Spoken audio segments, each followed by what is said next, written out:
नमस्कार दोस्तों।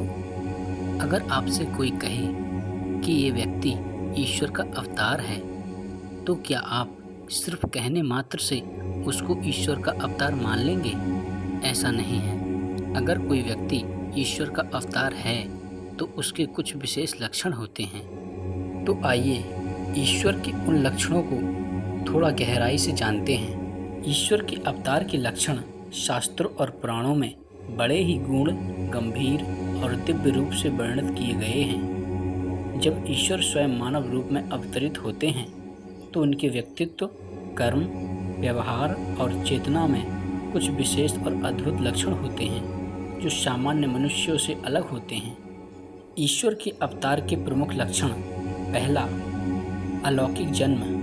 अवतार का जन्म सामान्य रूप से नहीं होता, वह अलौकिक होता है।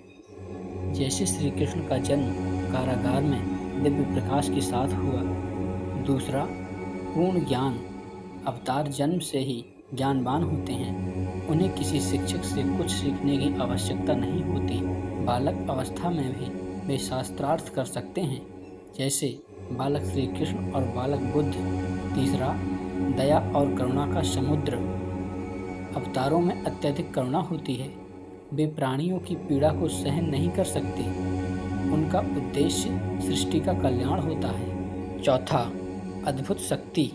उनमें स्वाभाविक रूप से चमत्कारिक शक्तियाँ होती हैं। वे इच्छानुसार प्रकृति को नियंत्रित कर सकते हैं, जैसे राम का समुद्र पर पुल बनाना, कृष्ण का गोवर्धन उठाना।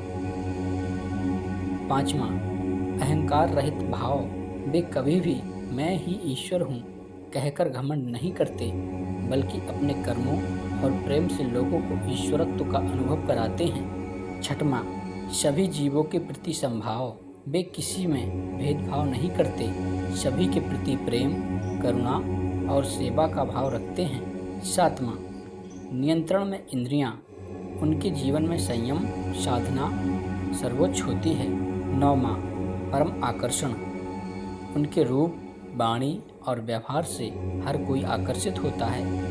उन्हें देखकर मनुष्य का चित्त स्थिर और आनंदित हो जाता है। 10वां, भविष्यवाणी और लीलाएं।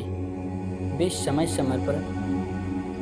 समय पर भविष्यवाणी करते हैं और अपनी लीलाओं के माध्यम से ब्रह्मा तत्व का बोध कराते हैं। इस सारे वृत्तांत का एक ही निष्कर्ष है, ईश्वर का अवतार केवल चमत्कार दिखाने या शत्रुओं को मारने के लिए नहीं होता, बल्कि वह धर्म की पुनर्स्थापना, प्रेम और भक्ति का प्रचार और मानवता के कल्याण के लिए होता है।